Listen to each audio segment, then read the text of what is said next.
Bismillahir Rahmanir Rahim. Alhamdulillah.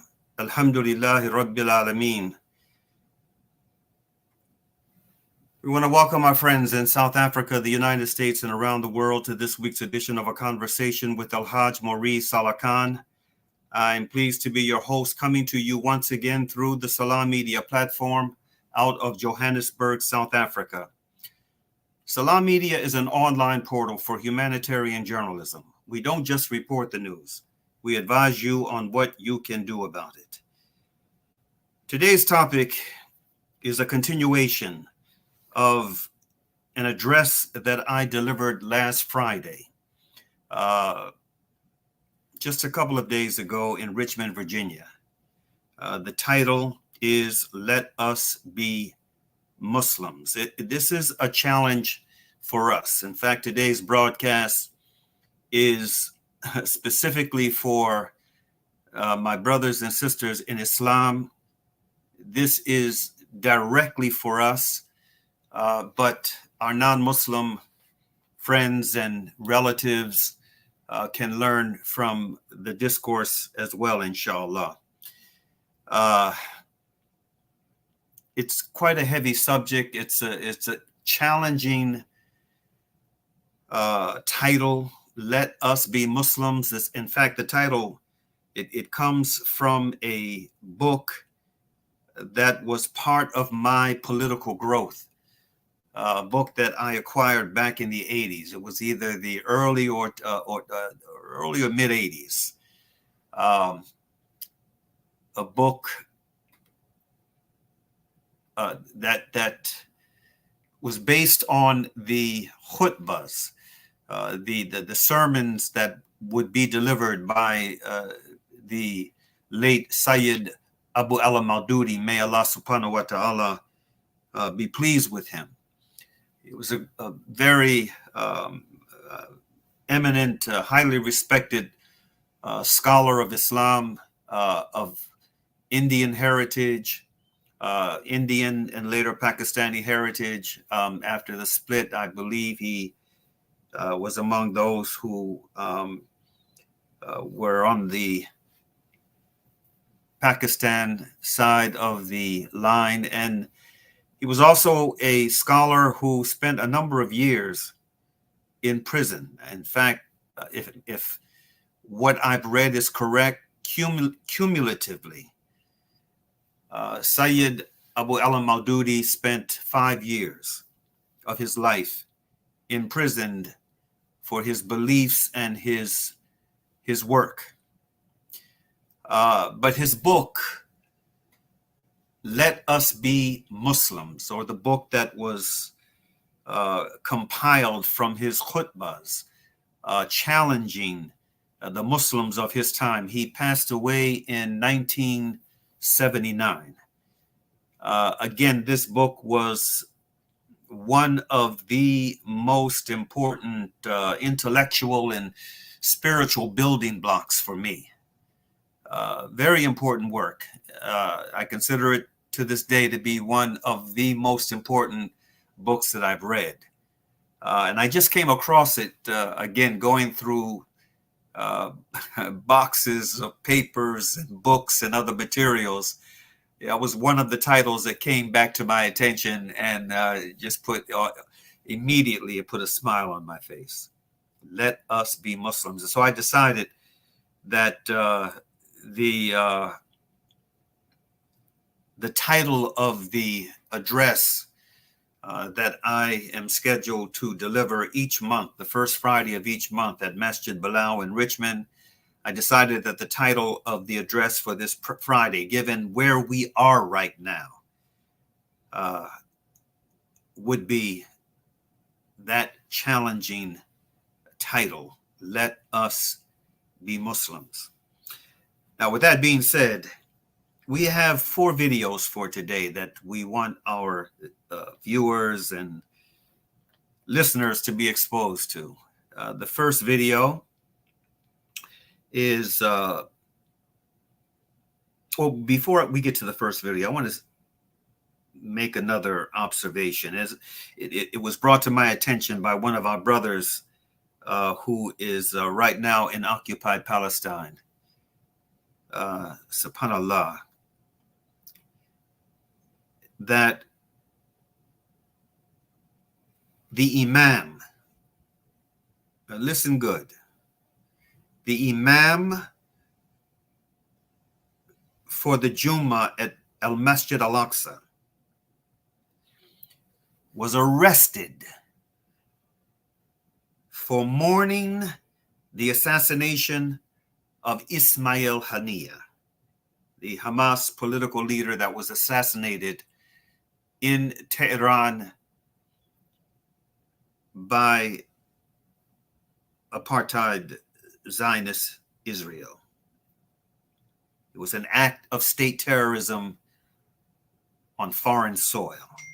And it not only took his life, it took the lives of a number of others. He was the one that was targeted, but it took the lives and it also injured a number of other people. Now, again, this Imam who delivered the Jummah khutbah at Al-Masjid Al-Aqsa was arrested for mourning the assassination of Ismail Haniyeh before the second khutbah. And for the traditional funeral prayer that's made in the absence of the body of the deceased.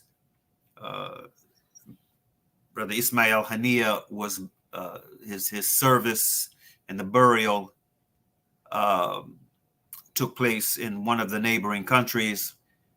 And so they offered the prayer that is offered in absence of the physical remains being present. And for this, he was arrested.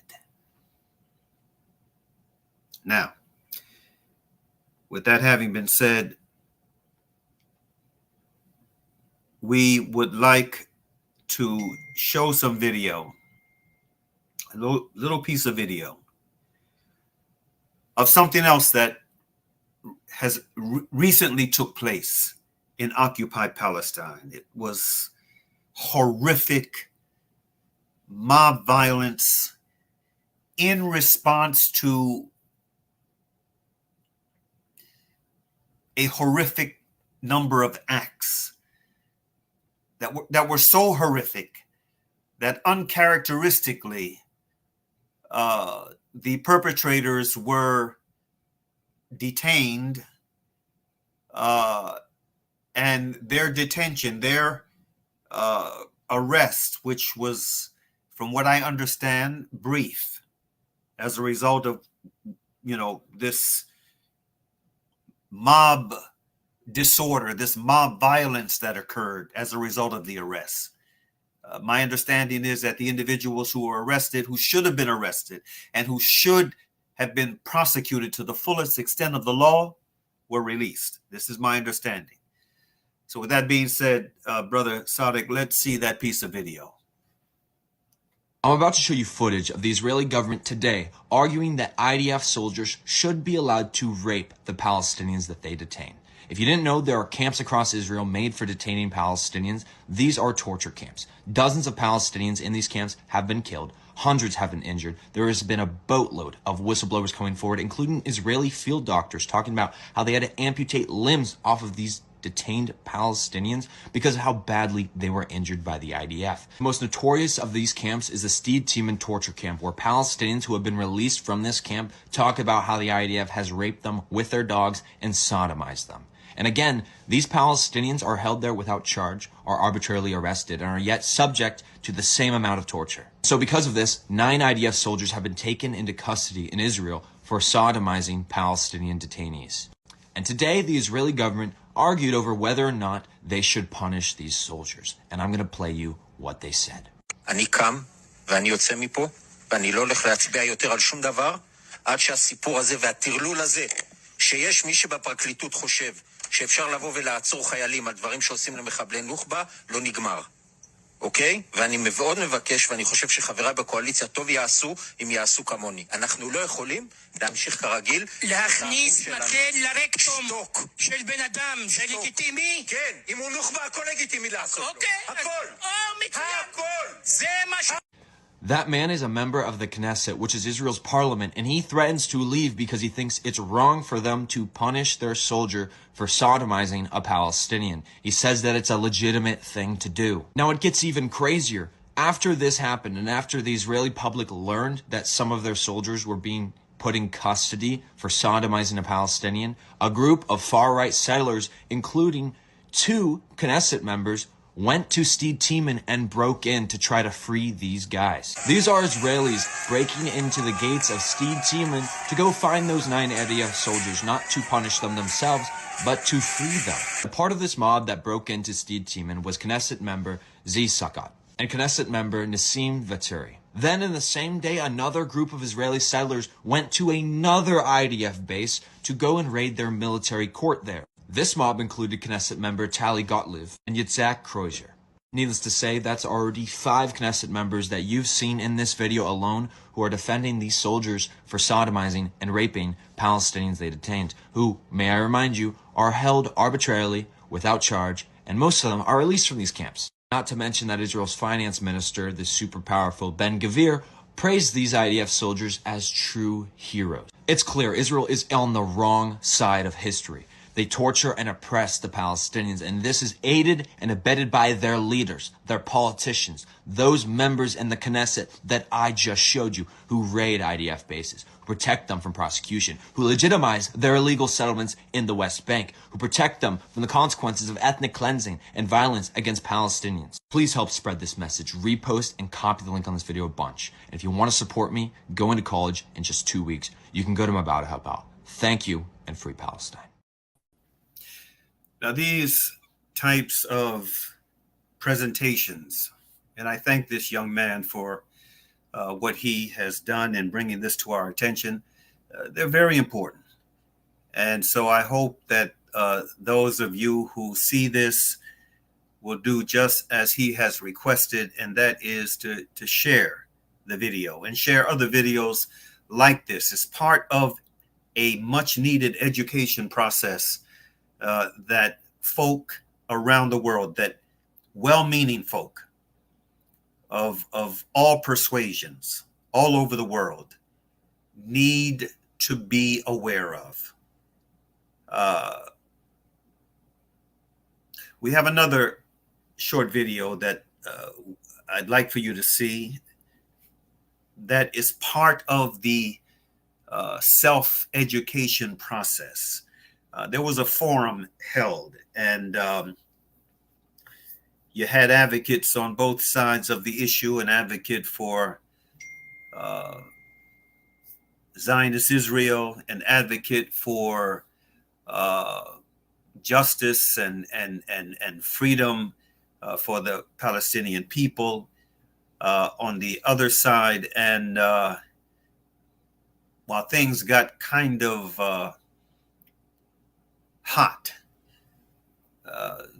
between these 2 individuals who are representing the opposite sides of the issue, clearly the facts, the truth was on the side of Dr. Miriam Francois.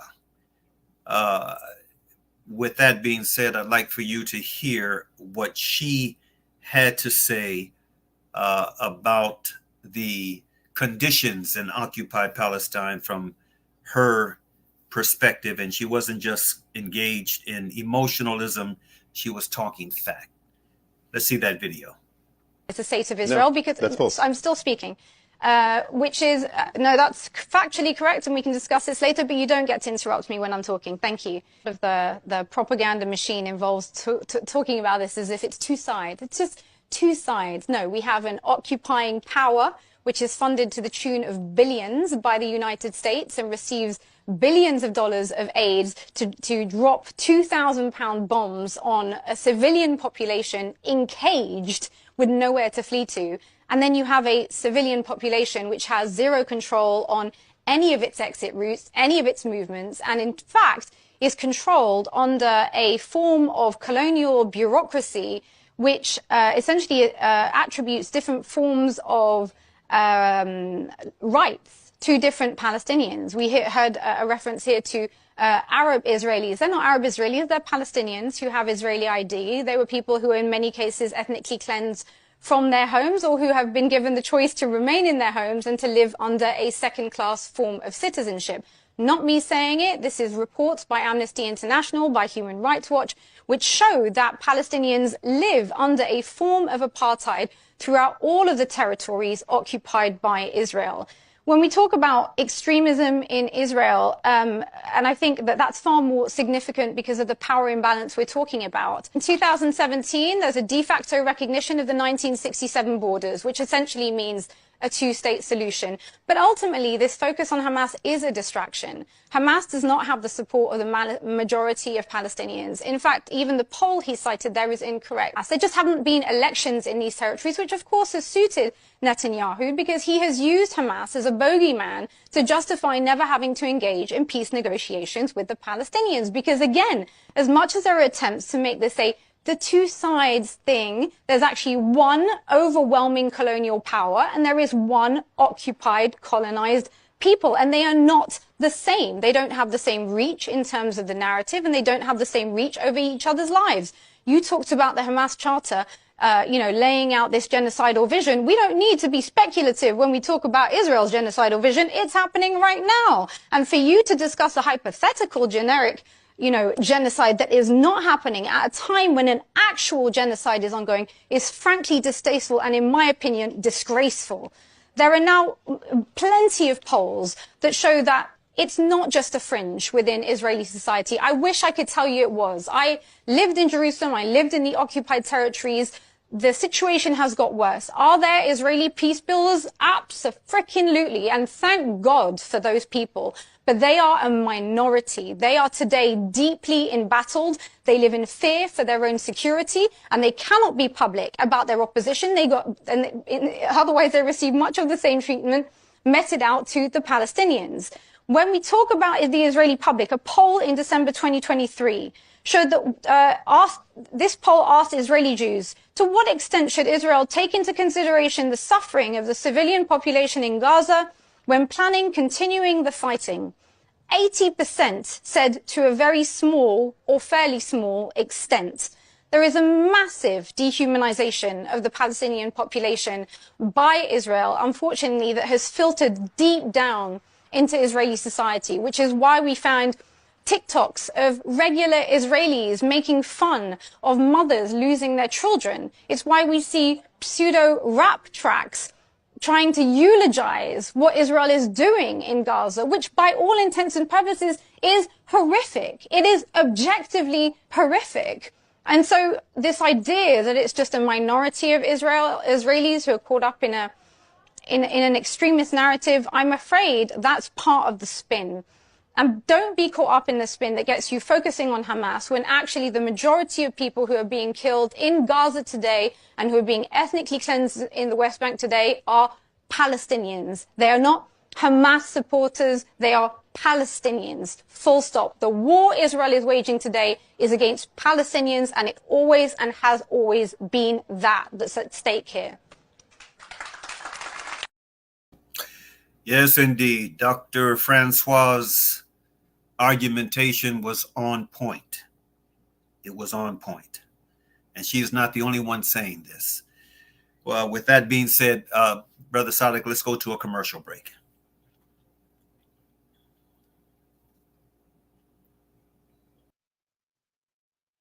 Contact Lenasia Livestock and Poultry for all your sadaqah, akika and kurbani requirements. We offer clean, hygienic abattoir style and refrigeration facilities. Sheep, goat and cows are available at competitive market-related prices, direct to the public. We slaughter, slice and distribute in your behalf. But that's not all. Introducing Meatmasters Halal Butchery, our sister company situated on our farm in Lenasia. Unbeatable prices on lamb, beef and chicken. Lenasia Livestock and Poultry. Livestock is our business. We are Sanha approved. Telephone 011 857 1774. Call now. After the recent attacks on Gaza, many families have been displaced, with their homes left destroyed. Through your donations, our teams are on the ground in Gaza, providing support and delivering necessary aid to families affected. The people of Gaza need your help. Give hope. Donate today to Penny Appeal South Africa. www.pennyappeal.org.za 031 1100 573. We are here on the ground with many appeal organizations in Gaza. You South African, of course. You anxious about the future. We've got you covered. Build on your wealth portfolio with Randry Jewelers Gold Coin Exchange. Visit us at 151 Stephen Dlamini Road, Musgrave, Durban, or call us on 031-202-4700 for more information. Randry Jewelers Gold Coin Exchange, your passport to gold investment. Listen to something fresh. Listen to Salam Media. Welcome back. Our topic for today, let us be Muslims. This is a direct challenge to myself first and foremost, and to my Muslim brothers and sisters in Islam. Right now, there is a lot of chest thumping going on over a prisoner swap that just took place.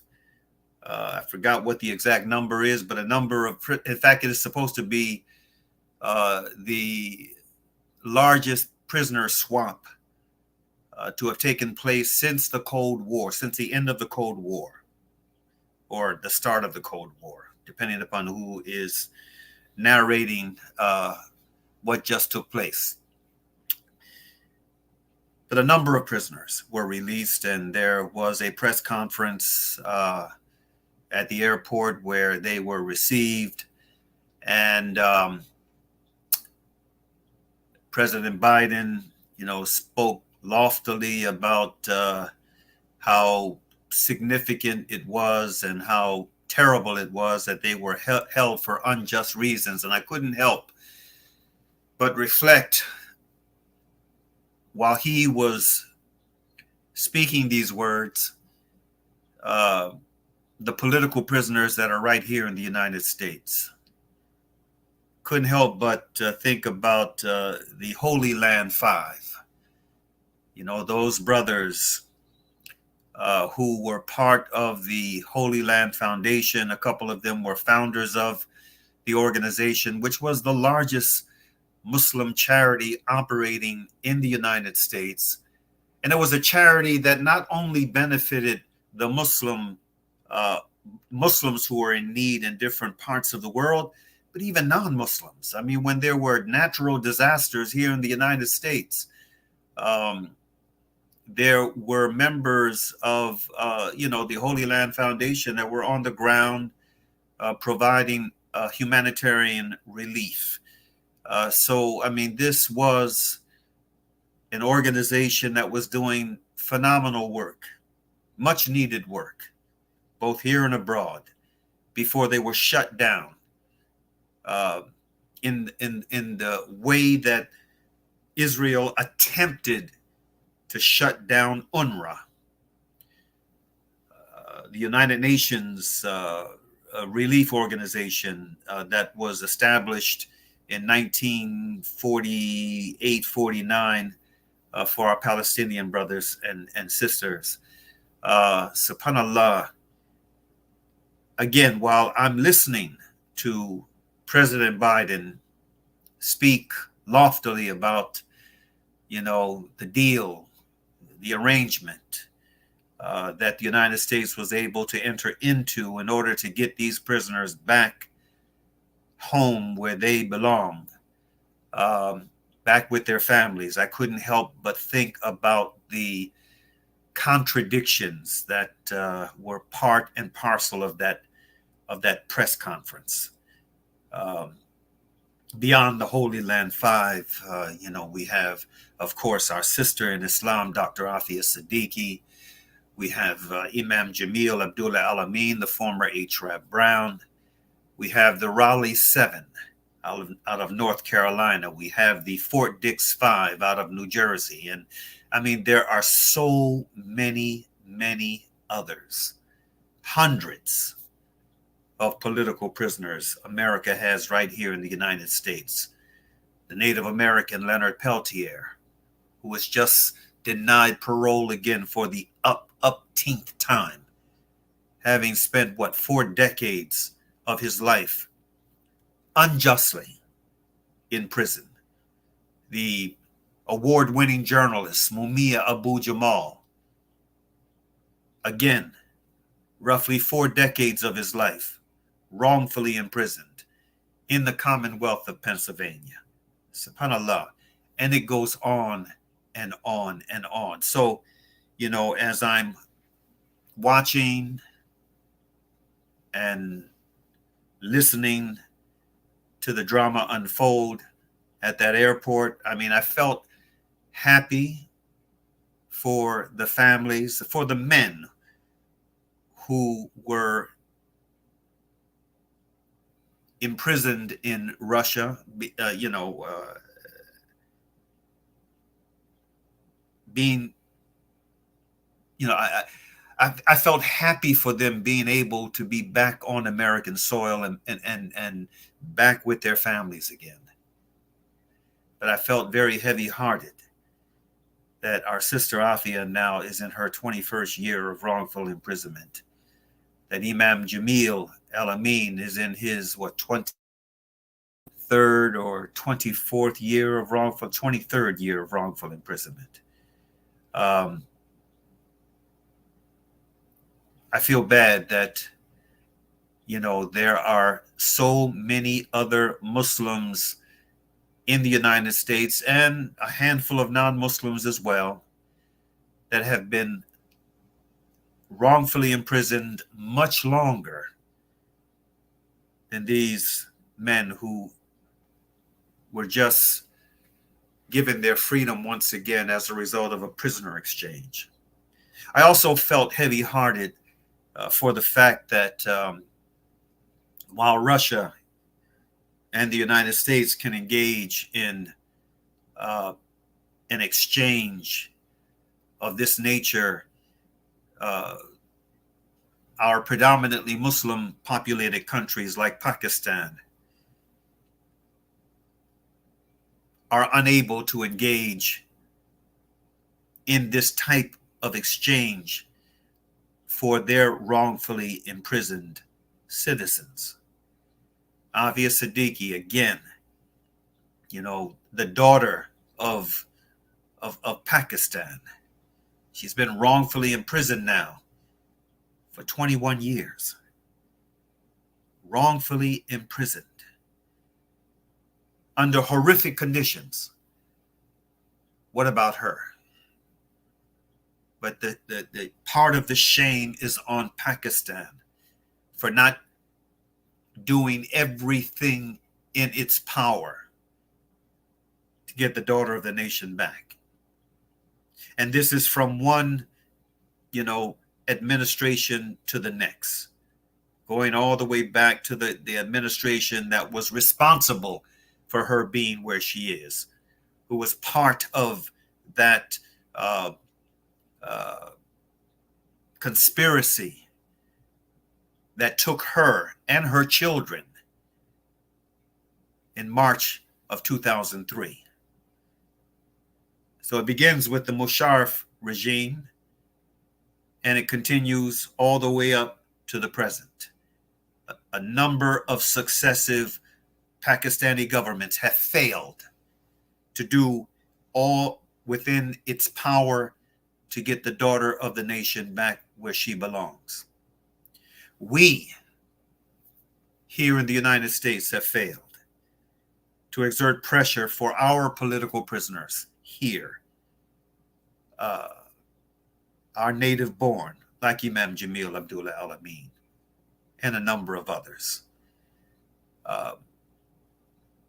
This is part and parcel of why this discourse centered around this title, Let Us Be Muslims, is so very important.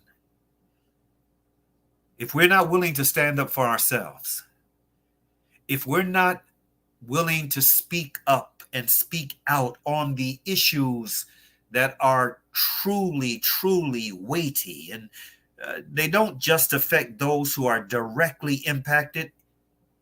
Properly understood, it does affect us all. It makes us all a little less secure. As the Reverend Dr. Martin Luther King Jr. so famously said, injustice anywhere is a threat to justice everywhere. And when members of your group are set upon in an unjust way, and the members of their community, the members of their religious affiliation,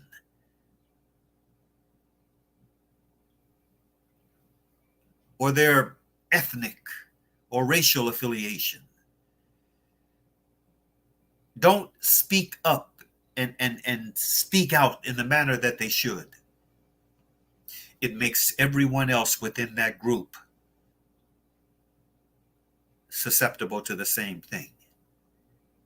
It places us all at risk when we don't respond in the manner that we should. I don't know how many years well, I do know. If I just took the time to reflect on it, it would be a painful reflection, but I can't tell you the number of years that we have been doing the work that we've been doing. It's not many of us. Trying to get our political prisoners free, trying to bring attention, trying to bring pressure. And the kind of resistance we get from places and spaces that we should not receive resistance from. Houses of Allah, supposedly. Masajid and centers. You would think that the leaders within these centers would be very enthusiastic when it comes to welcoming activists who want to give attention to these types of issues, to raise the awareness around these types of issues, offer nasiha, sincere advice on what we can do about these types of issues, not just for the sake of freeing those who are already encaged, but also, working to set up protective barriers around those of us who aren't. And instead of being welcomed into these spaces many times because of fear or because of corrupting self-interest, they want to keep you at arm's length, make all kinds of excuses on why you can't address your brothers and sisters after one of the prayers, why you can't receive a green light to organize a forum in that space, and that was supposed to be a protective and elevating space, a forum that is geared toward serving your community in a way that is so needed at this time of challenge that we find ourselves in. All kinds of excuses. Or, which can even be even more insulting, you don't even get a return call when you have to call one of the principals at one of these centers, especially a large center, and you leave a message, you leave 2 or 3 messages and never get a response. Usually after 3 messages left, I just write that center and its leadership off. But it's sad. It's a reflection of where we are and why we are in the condition that we're in. It's a reflection of why we're here. And brothers and sisters, again, to my Muslim brothers and sisters, you know, what you have got to do, what we collectively have got to do is we've got to put more pressure on our leaders and force them to live up to what it means to be a Muslim leader in this challenging day and time. And if they can't, they need to just get out of the way. They need to just get out of the way and not just hold on to a position for the sake of being able to stick out one's chest and boast that I am this or that title holder of this particular center.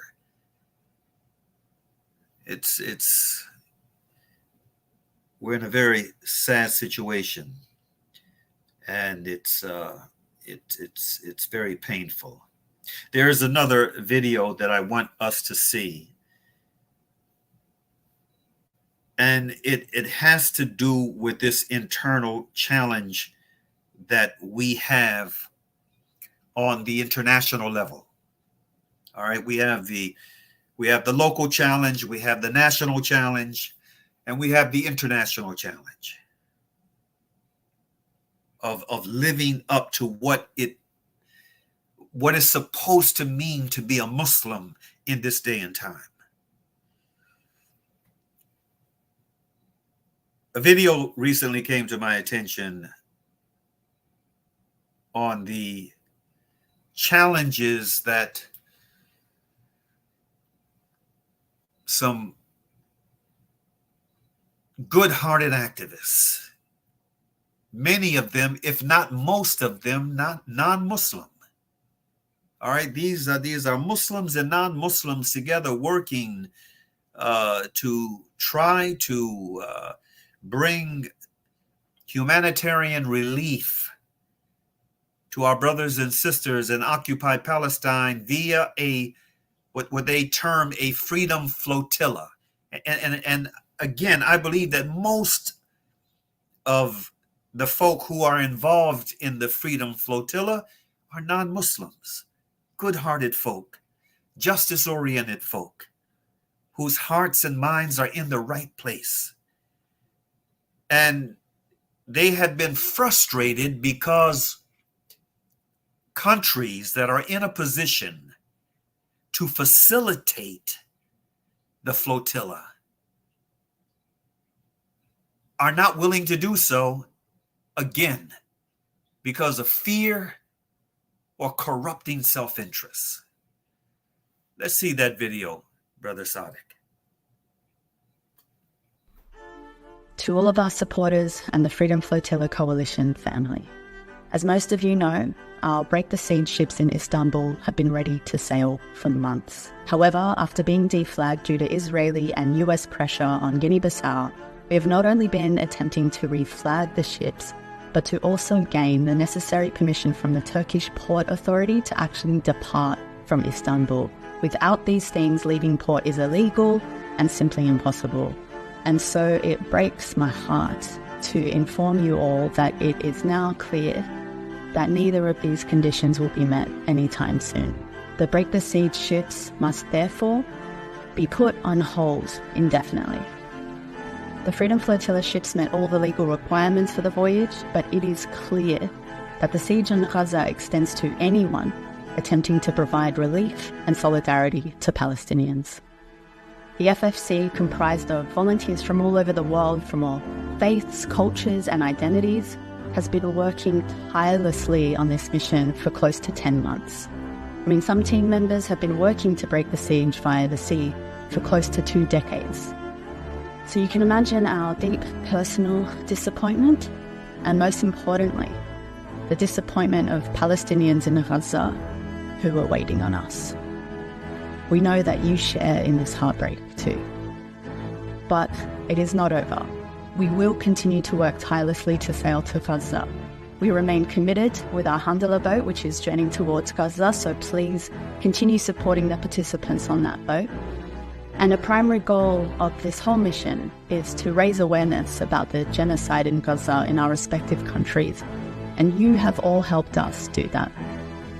The FFC deeply values your support, the sharing of our content, and your donations to our campaigns. The last thing that we need is for anyone to give up. We will continue to use our passports of privilege to stand up for those who have none. We will continue to fight for Palestinian freedom in Gaza and in wider Palestine. Together, we must and will continue to demand sanctions and end to the genocide, apartheid, and illegal occupation, and justice for all the babies, children, mothers, fathers, and grandparents, human beings who have been murdered by the genocidal machine that is Israel. With immense gratitude to all of you and in solidarity with Palestinians in and outside of Gaza, from all of us who make up the Freedom Flotilla Coalition, until Palestine is free.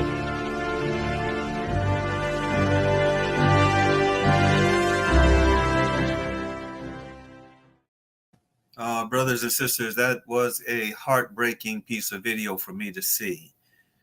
The flotilla is still stuck in Turkey because it cannot get the waivers that it needs, not even from predominantly Muslim populated countries, to be able to sail and to deliver much needed aid. SubhanAllah, let us stand up and be Muslims. We are in a pathetic state that again reflects, what our beloved Prophet sallallahu alaihi wasallam said. I often refer to this hadith, this prophecy that was made, at a time when Muslims were just beginning to come into their ascendancy. They were just coming into their power. When the Prophet, peace be upon him, said, it is expected that nations will call other nations to share against you, as we see today, as the feasters called each other to eat from the food in front of them in a large wooden plate. And one of the companions asked, "O Rasulullah, will this be because of our small number on that day?" And the Prophet said, "No, your number will be great, but you will be without substance like the foam on the face of a river, or like the rubbish of floodwater." And he said, Allah will remove from the breast of your enemies the fear of you, and Allah will throw wahin into your hearts. And the questioner asked, "What is wahin, O Allah's apostle?" And the Prophet responded, wahin is to love this life and to hate the death. Let's go to the last commercial break, brother, for the program today. Ah, the kitchen, the heart of the home, where memories are made and celebrated. Our go-to place for those freshly stacked pancakes early in the morning or for the late-night snack munchies. We are in there together, cooking, eating, and celebrating life together. Let's keep the kitchen a place that is shared by everyone, where we build stronger bonds and grow together. Sunfoil, Now We Cooking. Visit nowwecooking.co.za for recipes that everyone can help make. Yasin Badat Financial Advisory. Are your financial goals feeling out of reach? Yasin Badat Financial Advisory is here to turn your aspirations into achievements. Our dedicated team, armed with a history of success, is ready to guide you through the complex nature of financial and investment planning. Whether you're a seasoned investor or new to the game, our personalized solutions cater to your unique goals and risk appetite. Trust in our commitment to transparency, integrity, and excellence. Ready to unlock a world of financial freedom? Partner with us today. Call Yasin Badat Financial Advisory at +27 33 346 2071 or visit www.yasinbadat.com. Yasin Badat Financial Advisory, guiding you to financial success. World-class financial services only at Sapphire Global, your financial partner. If you are looking for Islamic, Sharia, and ethical financial products, look no further. Sapphire Global offers a wide range of financial service offerings from short-term to life and investments. A full-service center with all financial requirements under one brand. Our highly skilled and experienced consultants are ready to help protect your financial future. Contact us on 041 001 0184 or visit our website on www.sapphireglobalfs.com. Sapphire Global is an authorized financial services provider. Listen to something fresh. Listen to Salam Media.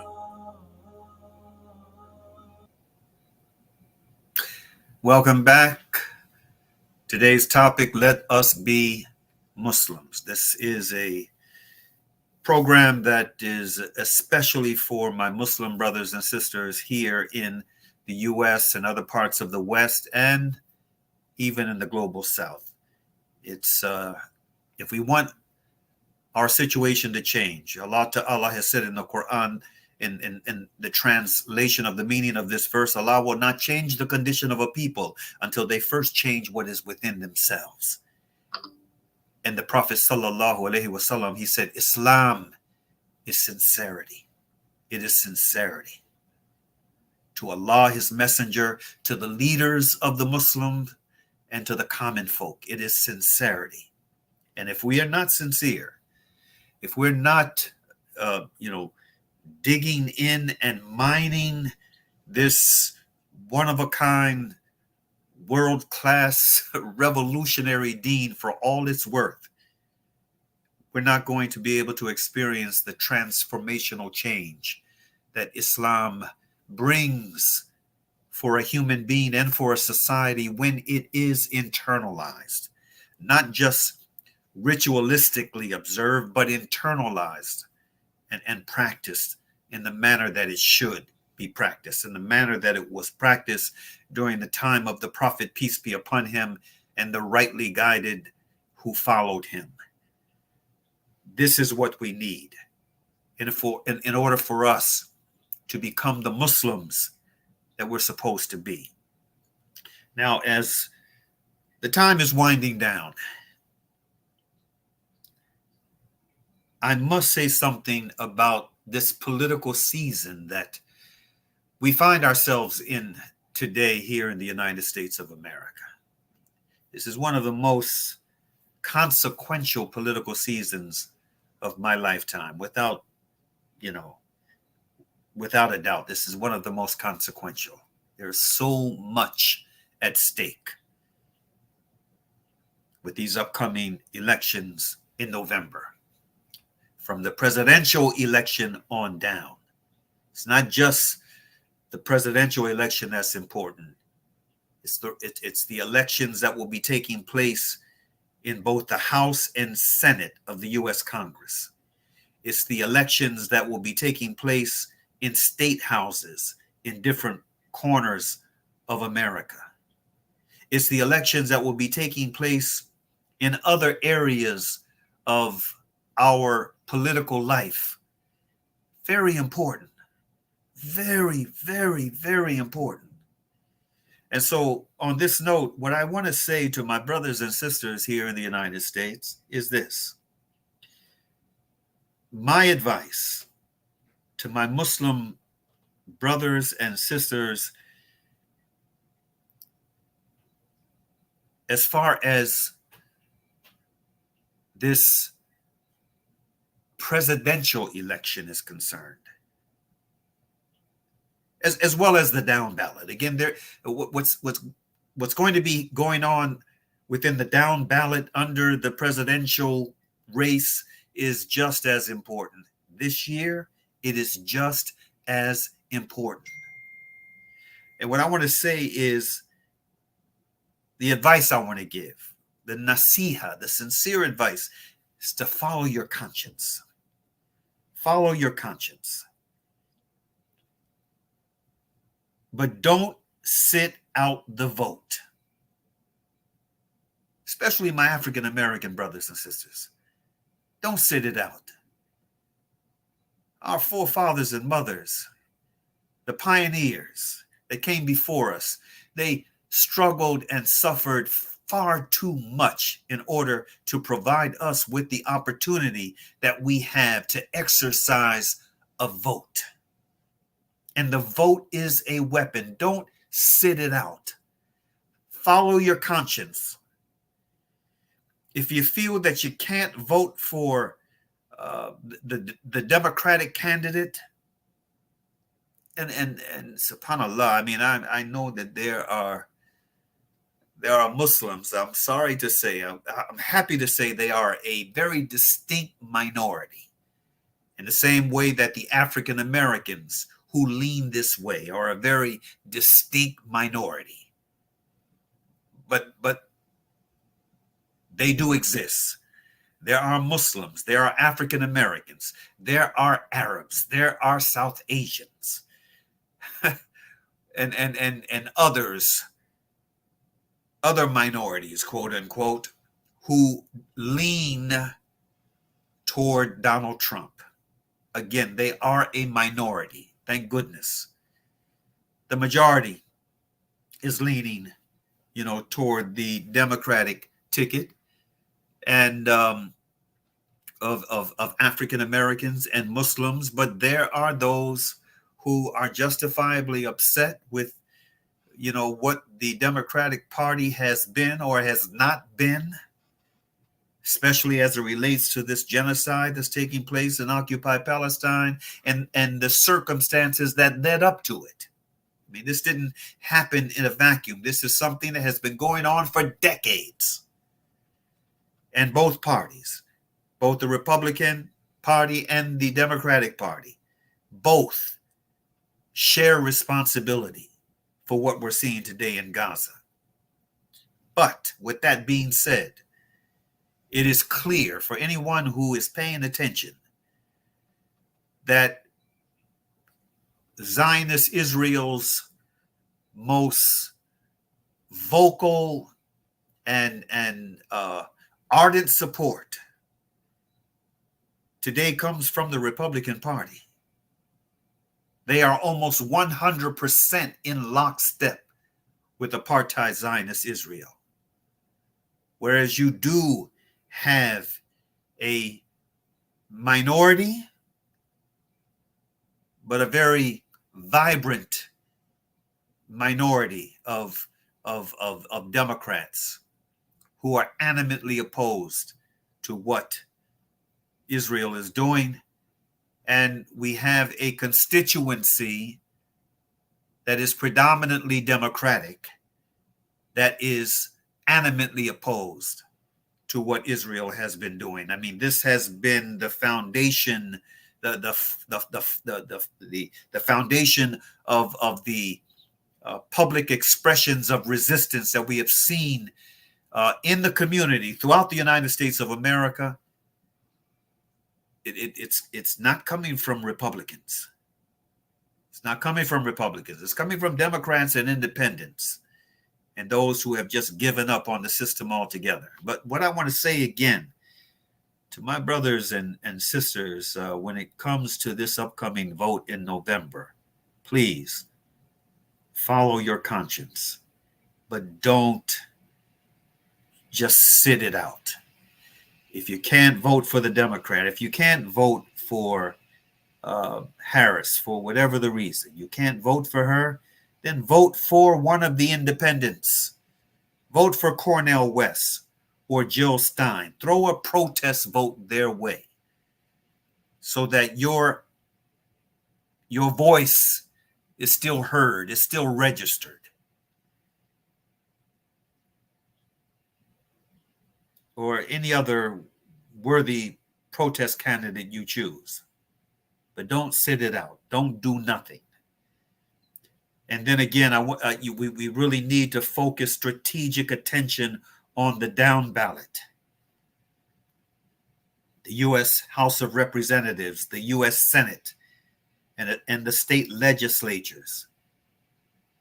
all around the United States, please don't boycott this election altogether.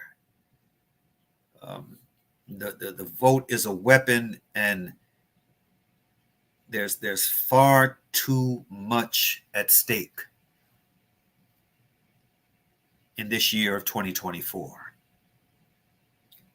What I also want to point out is, before we close, is if you didn't see the short interview that the interaction that took place between Donald Trump and African-American journalists at their annual conference this year, you need to see that video. You really need to see that video and pay close attention to what is said, and pay close attention to the arrogant mannerism of Donald Trump. This was, he was caught by surprise by journalists that were not just going to give him, they gave him respect. They gave him respect. They greeted him with respect, but they didn't allow him to do what he is normally allowed to do at press conferences, and just kind of go off on a tangent that is all about him and all about his agenda. No, they held his feet to the fire. They let him know up front that he was going to be fact-checked, and he didn't like that. Make sure you see that. And I applaud the journalists, especially the lead journalists who began the interrogation of President Trump. With that said, we are subhanAllah, I had some more that I wanted to share, but inshallah ta'ala, I'll put this in writing. I'll put the rest of this in writing. But please, if you saw, subhanAllah, there is that one last piece of video that you must see. We are right at the 3 o'clock hour, inshallah ta'ala. Brother Sadiq, I'm going to close out. And what I'd like for you to do is just, that piece of video is just a minute, probably not even a minute long. After I close out, let's end with that piece of video, last piece of video, as a reminder of the fact that there is a marked difference between this candidate that is representing the Democratic flag and her predecessor, and certainly Donald Trump, the Republican flag bearer. With that being said, we close as we normally do. Bismillahir Rahmanir Rahim, wal asr, innal insana lafi khusr. Illa alladhina amanu wa amalu salihati wa tawassaw bil haqq wa tawassaw bis sabr, which means, in translation of the meaning, in the name of Allah, the Beneficent, the Merciful, by the token of time, through the ages, surely humanity is in loss, except those who believe and do good, and exhort one another to truth, and exhort one another to patiently persevere. Peace be unto you. Assalamu alaikum. And as I just told Prime Minister Netanyahu, it is time to get this deal done. So to everyone who has been calling for a ceasefire, and to everyone who yearns for peace, I see you and I hear you. What has happened in Gaza over the past 9 months is devastating. The images of dead children and desperate, hungry people fleeing for safety, sometimes displaced for the second, third, or fourth time. We cannot look away in the face of these tragedies. We cannot allow ourselves to become numb to the suffering, and I will not be silent.